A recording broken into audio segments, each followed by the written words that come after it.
میری دلکش و دل نشیں ہے یقین سے بھری میری ماہم،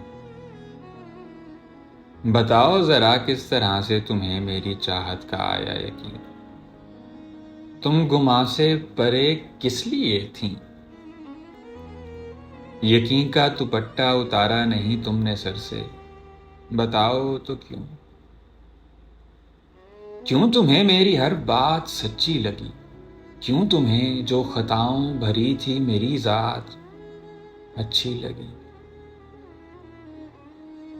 اے میری خوشگماں، اب یہاں لوگ بھی تو حقیقت پسندی کو ترجیح دینے لگے ہیں۔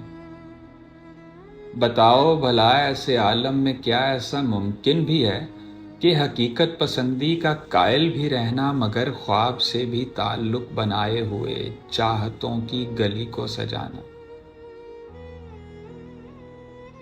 سنو میری ماں، میری جان، یہاں کوئی تم سا نہیں، ایک ذرا سا بھی تم سا نہیں، کوئی تم جیسی باتیں بھی کرتا نہیں، کر بھی سکتا نہیں، کوئی تم جیسا بنتا سنورتا نہیں، بن بھی سکتا نہیں اور سنور بھی تو سکتا نہیں۔ میری ماہم، تمہیں یاد ہے نا کہ پچھلے دنوں ان خزاؤں کی گہری اداسی سے شادی ہوئی تھی؟ اداسی خزاؤں سے ناراض ہے آج کل، اور بہاروں ہواؤں فضاؤں پہ ویسے ہی پھیلی ہوئی ہے کہ جیسے خزاؤں پہ پھیلی ہوئی تھی۔ اداسی کے ہاتھوں کو پیلے ہوئے چند دن ہی ہوئے، اور یہ کیسے خزاؤں سے ناراض ہو کر ہر ایک شے پہ اتنی ڈھٹائی سے پھیلی ہوئی ہے؟ ذرا اس کے آنکھوں ہی آنکھوں سے کھا جانے والے یہ تیور تو دیکھو۔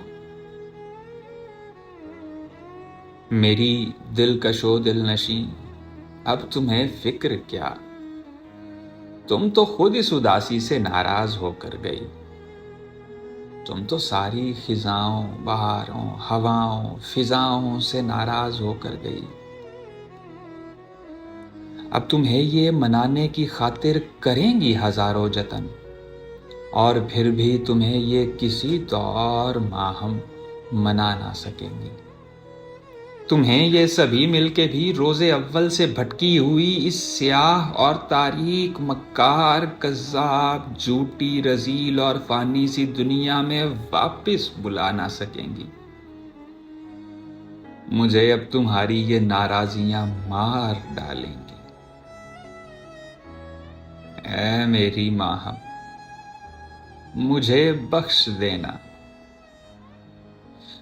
بخش دینا کہ جب سے اداسی کی شادی میرے بے کلی کے سمندر میں ڈوبے ہوئے ایک بے چین و مجبور جیون کی ساری خزاؤں سے ہونے کو تھی، تب سے میں بس تمہاری ہی راہوں میں ہاتھوں کو جوڑے کھڑا ہوں۔ سنو میری ماہم، کبھی تم مجھے اپنی خاطر ہی بخشو میری حسرتوں کی طلب۔